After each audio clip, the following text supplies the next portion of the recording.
The following program is presented by the Metropolitan Library Service Agency.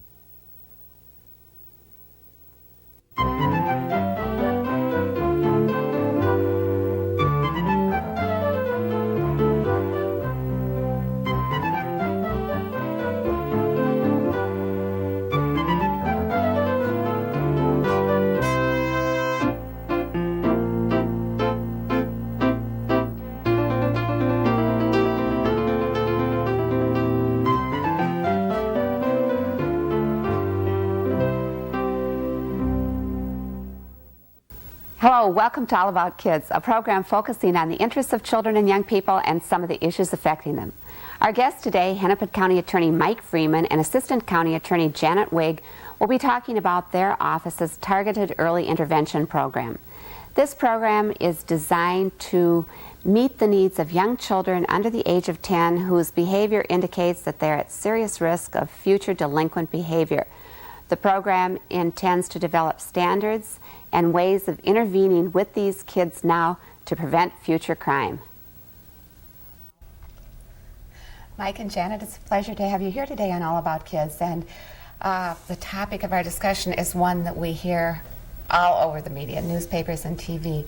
Crime, what's going on, the fears of the public in Hennepin County, as well as the rest of the country. Mike, you're in a prime position as county attorney not only to talk a little bit about this, but talk about the ways your office is addressing this.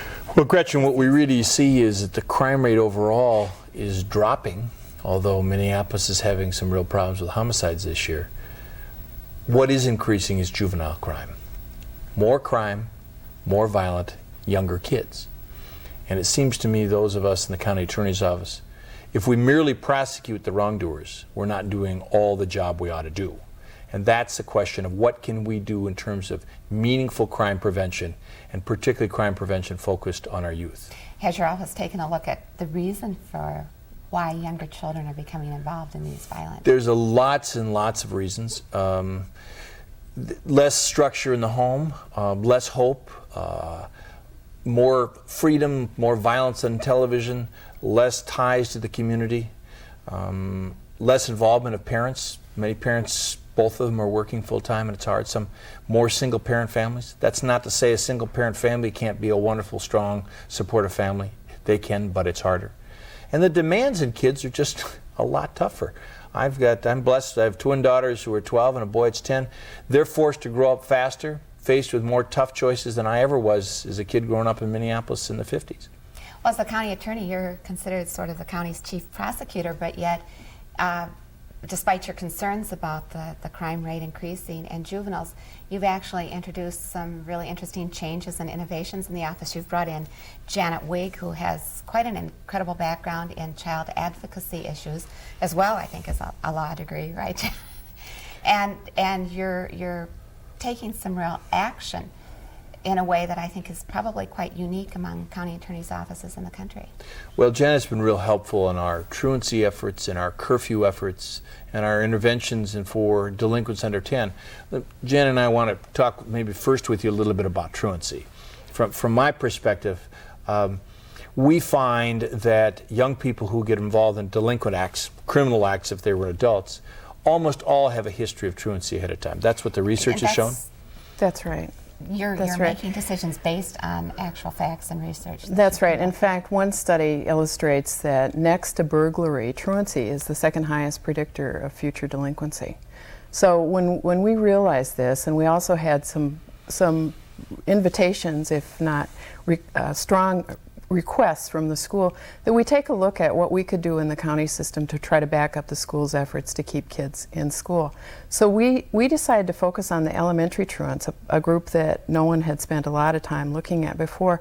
And that's something I think we don't think about, that children who are still in, first through sixth grade aren't going to school. Right. And if you think about why a child, grades 1 through 6, isn't going to school, it's not usually because it's a bad kid that's hanging out in the park drinking beer or beating up on kids. No.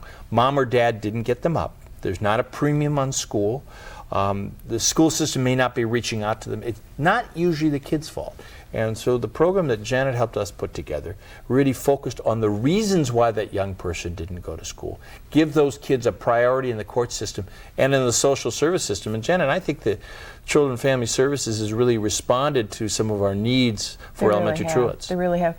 Children and Family Services in Hennepin County has set up a school support unit that focuses on truancy and with a special focus on elementary truancy, or those little kids that Mike just talked about who really are not getting to school primarily because of some active attention on the part of the parents. The age children who enjoy school. They still love Well, that's going. right. That's right.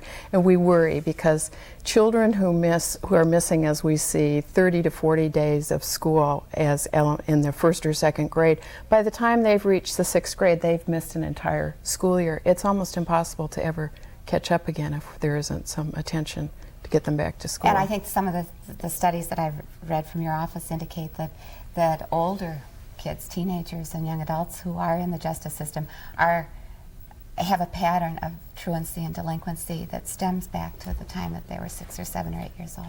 And increasingly now, some of the studies have shown that you can predict some of this behavior at a very early age, whether or not they're going to school, how they act out in school. And so part of what we're trying to do is to reach these kids early. Truancy is one way to do it. The other is, and it's been kind of an exciting collaborative, is working on curfews. One of the things, I went to the legislature in 1993 so the county can pass a uniform curfew. No longer is it an excuse for a kid from Robbinsdale to say to the police officer in Bloomington, that's not my curfew time. And our feeling really was not to pick on kids, but if you're out late in the streets late at night, you're not going to be able to get up to go to school. You're going to get behind in school, and if you don't get the basic education, you're going to have a tough time in life. And so what we've done is set uniform standards. There's a curfew center in Minneapolis, and that's operated last summer and now again this summer, and we're going to get the permanent one up going, we hope, this fall. And basically said to kids, you know, you shouldn't be hanging out in Hennepin Avenue at 3 o'clock in the morning, and if you're supposed to be going to school. What's been the response from some of the kids? Have they just groused around as young people are prone to do, or do you think they're really kind of glad that someone is saying go home and get to bed? Well, I've had some direct criticism from young people, and when I try to sit down and talk with them about what were you doing at 3 o'clock in the morning at Hennepin Avenue, or 4 o'clock in the morning hanging outside the Mega Mall, where I'm hanging out with my friends. I said, well, why don't you hang out at 7 o'clock in the evening? Well, it's not as much fun then. Or I was sleeping until 3 o'clock this afternoon. And so it is a bit of a change of lifestyle. But what our statistics also show is not only young people committing crimes, they're victims of crime late at night. And the kind of support systems that are out there need to help our kids aren't there. It's pretty basic. If you're out too late, you can't get up for school. If you don't go to school, you're going to have a hard time succeeding in life. And if they want to hang out until 2, 3, 4 o'clock in the morning, they can do that after they turn 18. Well, you used the word collaborative, and you said this was an effort between your office and the various cities and municipalities in suburban Hennepin County, so I assume that police departments and city councils were really supportive of this. Parenting groups enthusiastic about it too? Well, I think that's right. I mean, in terms of the curfew truancy efforts, it's really a collaboration between our office, the County of Hennepin, excuse me, the City of Minneapolis. The mayor has been real aggressive in trying to make sure that the curfew center gets started. And the Minneapolis public schools, some of the suburban schools, have shown a real commitment to see what they can do to work with us to get kids back in school. Because it's better for the kids, and of course it's an investment in our whole community's future. So you're taking this is so positive. Instead of punishing, you're talking investment. You're talking giving children an option, helping kids understand why it's better for them to be in school than not to be in school. I just remember the basics when I was a kid, where you had the positives and you had the negatives. If you had the positives, you got to go to the state fair. If the negatives, not only you didn't go to the state fair, or maybe you had to do an additional chore at home. And it's a kind of putting together those basic packages for young people and having them understand what the consequences are. One of the interesting offshoots is the parents. So many of the parents are very supportive. They said, thanks for helping set some boundaries and helping us set the boundaries. It's hard for us as parents to set all of those boundaries, to tell kids what they can do. If there's a uniform level, then at time kids have to be in, it makes it easier for us. A little anecdote, I remember my sister, who's in the U.S. Foreign Service now, called me from Kenya in June, because she had heard Minnesota family had gone to Kenya and had been talking and commenting about the curfew. Well, she called back to say, Mike, I remember a conversation at our dinner table when I was a little girl about the teenage code that your father and your mother, not her father and mother, my father and mother, imposed upon her and how terrible it was. And she says, you know, it did keep me off the streets at night. And so we kind of laughed about it. 40 years later, I'm still using things that I learned at the family dinner table. Well, I think we all do, and that's, again, one of the points. You're working with parents to help them learn things that they can use with their children. Right.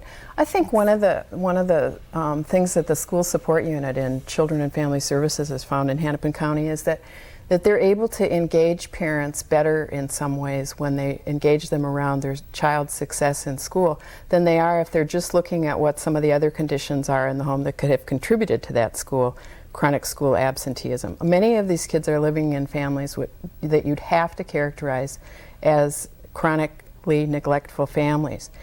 When social services providers come in and they focus only on what are the parents doing wrong, sometimes it's hard to engage parents.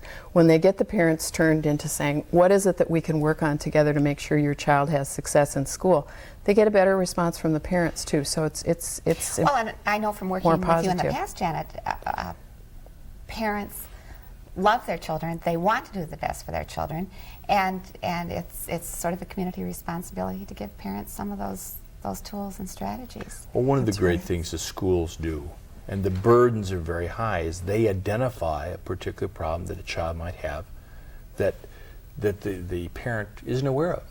Most of us who wear glasses discovered that we couldn't see as well in school when the teacher realized that we couldn't see the blackboard from the back of the classroom. Most of the people who have hearing or speech difficulties are identified in the school system. These are all things that can interfere with the child's learning. And all the research that Janet and you and others have shared with me have showed if a child isn't doing well in school, they look other places to be supported. A lot of times that's in the streets, a lot of times that's violence, or kind of pushing the societal edges. If they've got a warm and they're having people help them work with their problems, they'll do a lot better. Don't get me wrong, we spend a lot of time and energy prosecuting kids and adults who break the law. But if you get behind the action, if you look at it particularly for the youngest kids and the earliest kids, you can do something about the causes. And that's one of the things I'm excited. Janet brought some research to me talking about delinquents under 10. Who are these kids, 7, 8, 9 years old, who are lighting fires, burglarizing, assaulting people? Why are they doing this? Are these kids just inherently bad? And Janet did some research and now has gotten some support from the state. Share with Gretchen and I some of that research. Well, I first became interested in this subject a couple of years ago when I read a police report describing a 5 and 7 year old burglary suspects. And I said, now how can this be? And I took a look at that report, some of the details of it. They were also described as suspects in other area burglaries and possibly working at the direction of an older child. So I traced what would happen to that case in Hennepin County and discovered that we really didn't have a predictable response to those kids, that for the most part what we would do is the social services would call the family to see if they wanted any assistance, and if they didn't, we more than likely would just close that case. So the children went back home with nothing? That's right, that's right. That's right. So we were a little bit startled about that, and we also saw that as our responsibility in the county attorney's office that we can't just sit by and wait until these children become true delinquents. I mean, from a statutory standpoint, children aren't delinquents until they're actually 10 years old. So these kids are kids who in the statutory framework actually fall under the children in need of protection or services, but we hadn't figured out really how to respond to them. We actually didn't realize they existed in such great numbers. So we've just finished a study of 230 children in Hennepin County who are the subject of police reports because of their criminal activity. And you found some real discouraging things about their family lives in many cases, didn't you? Well, yes, actually we did. Discouraging on the one hand, but also hopeful in that there is enough of a history with these children in our public agencies that perhaps we should begin to say we can identify who these kids are early and do something about it.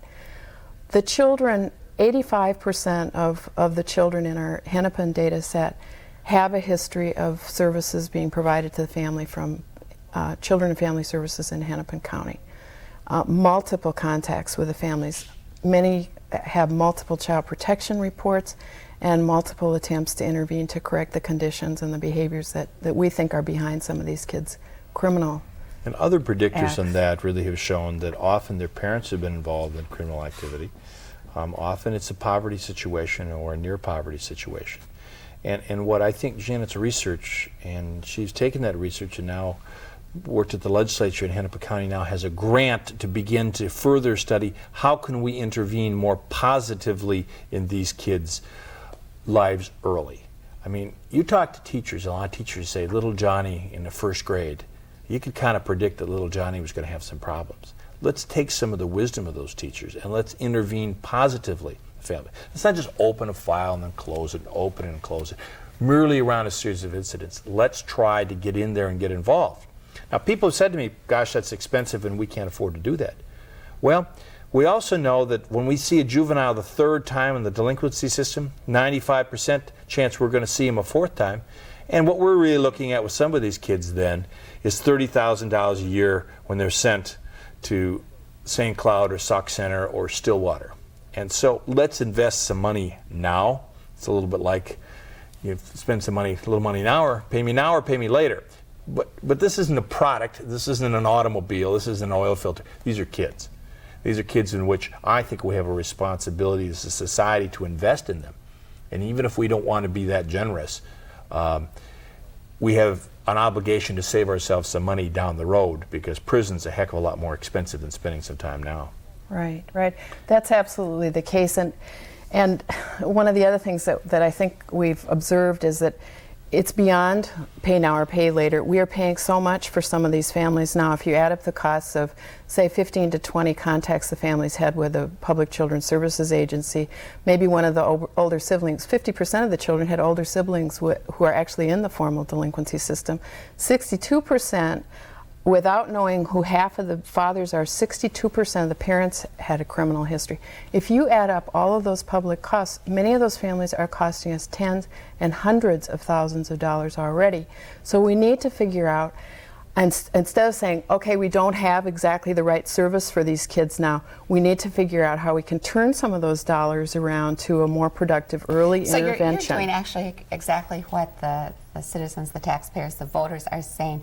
You are becoming proactively involved in welfare reform that is going to make a difference. It is not just putting money into a program and not knowing exactly what's going to happen at the end. Well, I think certainly this is related to welfare reform. It's from the prosecutor's office standpoint, it's a venture into crime prevention, which hasn't traditionally been a role that prosecutors' offices have taken. But it certainly shows the prosecutor's office as part of one of the many community organizations and agencies that are helping to solve some of the serious problems. Well, That's right. I think government must and is increasingly being involved not in just narrow little focuses, but how do they relate to the total community, and how do they relate and make a difference in the total community. For us to ignore the need for social services involved in the kid and say, no, we're just going to wait until the kid commits 5 crimes and then we prosecute him, is kind of put our head in the sand. And I think voters and I think taxpayers are insisting that we take this broader view, and the broader view can really make a difference in kids' lives. And I'm encouraged because when you talk to people, people care about kids. Oh, sure. You know, we're all kids once. Almost everybody knows a kid. And we know that spending a little time and energy, not necessarily a lot of money, time and energy and love. I mean, nothing can trade off with the fact that when my son comes home from football practice, and the times when I'm not there to coach him, and I try to be there most of the time, he needs to talk to me then about what happened in practice. Not 2 days later. He needs 10 to 15 minutes of undivided time from me, and I need to give it to him. Well, That's this is right. one of the That's right. recommendations of your report, isn't it? That these children need mentors. Children need people other than parents, positive adult role models. And so you are talking about this, and how are you going to? Well, that's exactly right, Gretchen. Some of the studies that have been done, including the studies looking at basic income supports to children and families, show that the single most critical difference between a child who makes it in kind of a difficult family or low economic and dysfunctional situation, the difference between the child who makes it and the child who doesn't make it is the presence of at least one or more caring adults to whom that child's success makes a difference. So what we'll be doing with what we're calling a targeted early intervention project aimed at children under 10 is we'll be making sure that we find out who are the existing supportive relationships in that child's family and community now, and try to support the continuation of that, and also introduce some of the people that I think Mike is thinking about, who really care about kids in the community and are looking for ways to become involved, and who could perhaps provide some additional help. Volunteers, possibly. Absolutely. I mean, I've talked to service clubs, and I've talked to men's and women's groups, and frankly, I'll put it right first foremost on men. I mean, young men, boys, need older men as a positive role model. And kind of traditionally, we haven't been as involved in child rearing, and we haven't been involved, or if we have our own kids.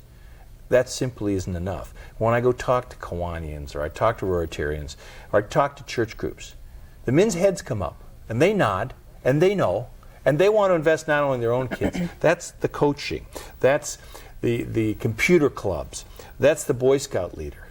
Mike, one of my favorite memories of you is watching you on Sunday mornings marching down the aisle in church with the nursery school group wearing that little apron, and there are very few men that are willing to do that, and that's there are very few aprons that are big enough for somebody like me. But I think that's something that I appreciate. You're not just saying other people should do this, you're doing it, and you're not doing it just now. You've been doing this for a very, very long time. And I get a lot more out of it than what I give.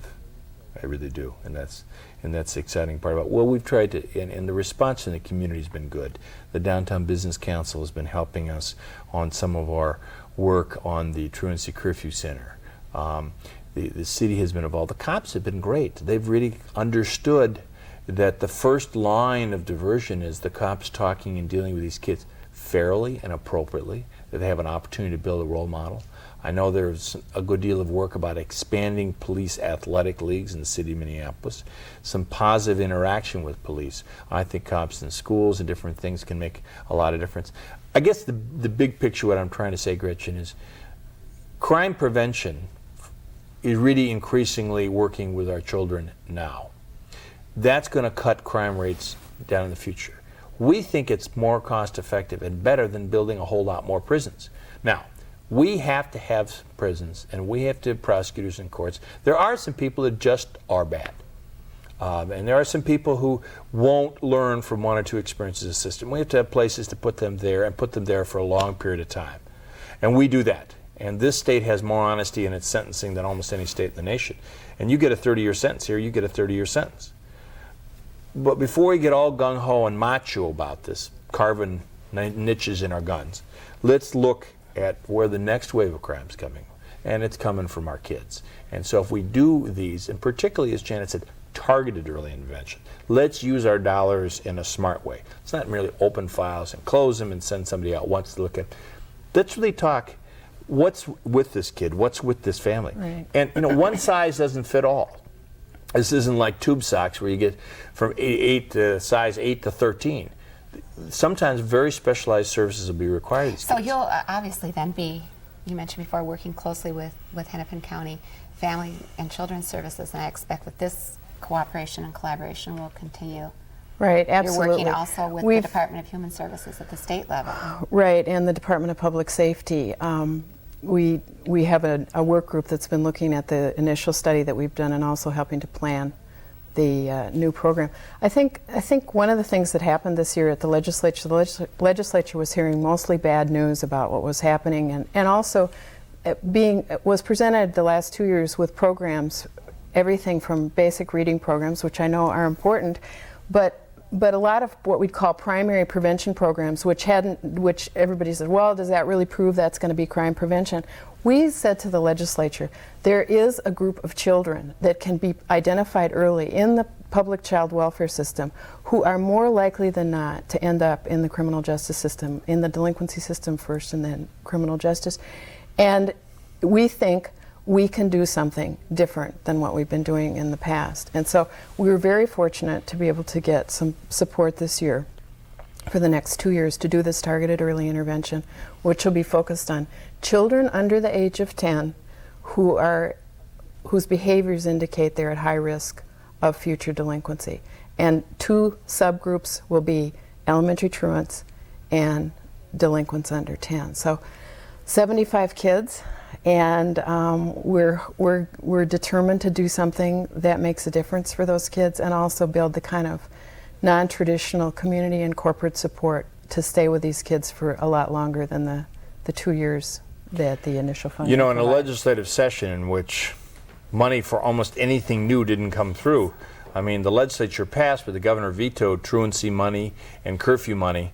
Janet was very successful with these truants under 10, these delinquents under 10, and the early intervention of these kids. I think it shows, for one thing, you did the research, you did your homework.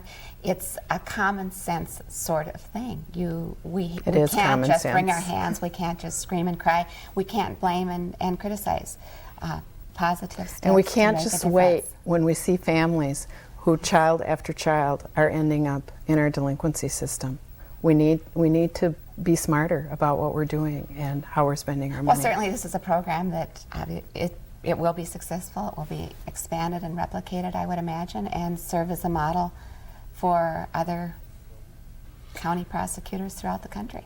Well, we have taken and worked with other metro area prosecutors on curfew and truancy and tried to do that, and we've been sharing with them some of the research, what we're trying to do on this. It's not just a Hennepin County problem. It exists in Ramsey and it exists everywhere. Sometimes rural communities have kind of their own informal networks, the kind of informal network that existed in Minneapolis in the 50s when I was growing up. Some of that's broken down with the pace of society now today. Part of what we're trying to do is to reestablish that. And as we're talking about getting involved with the child and helping them, we're also talking about parental responsibility. We're not trying to tell a parent how they have to raise a child. We're trying to give them some additional tools to help that child. Well, and the other thing that I liked in the materials I read from your office was you also, the community responsibility. Communities can't just say, those are bad kids, those are bad parents. We as community members have the responsibility to work with you and the other agencies. Or I love to turn it around upon the parents and the people who are saying, or perhaps whose kids are already grown up, and they say, well, we've already done our part. And then ask them about the older people that weren't their parents that were involved positively in their life.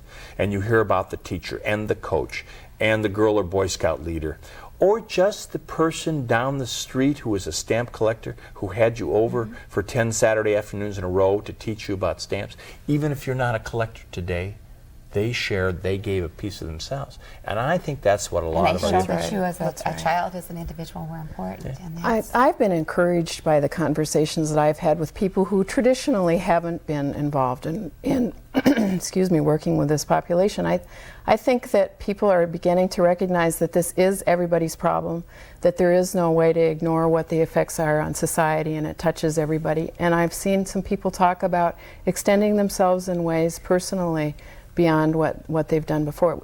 Some people even talking about maybe some of these families need co-parents or co-families to kind of adopt the family and get in and do some of the things to help these kids that their parents aren't able to do for them. So I really think there's an untapped reservoir of community support out there that we really need to aggressively pursue. Well, I agree with you, and I certainly am excited by this initiative out of your office, Mike, and Janet, your part in it, and the library is part of the solution to these problems too. So That's right. Let's hope that we can continue to work together in the future, and we'll look forward to the results of this 2-year project to see that these kids are in better shape than they are today. Thank you very much for being with us on All About Kids. Thank you. The Targeted Early Intervention Project, sponsored by the Hennepin County Attorney's Office, looks like a sensible program focusing on research and strategies which will really make a difference in children's lives and in the lives of our community. Thank you, Mike Freeman, Janet Wiig. Thanks to all of you for joining us on All About Kids. Please tune in again.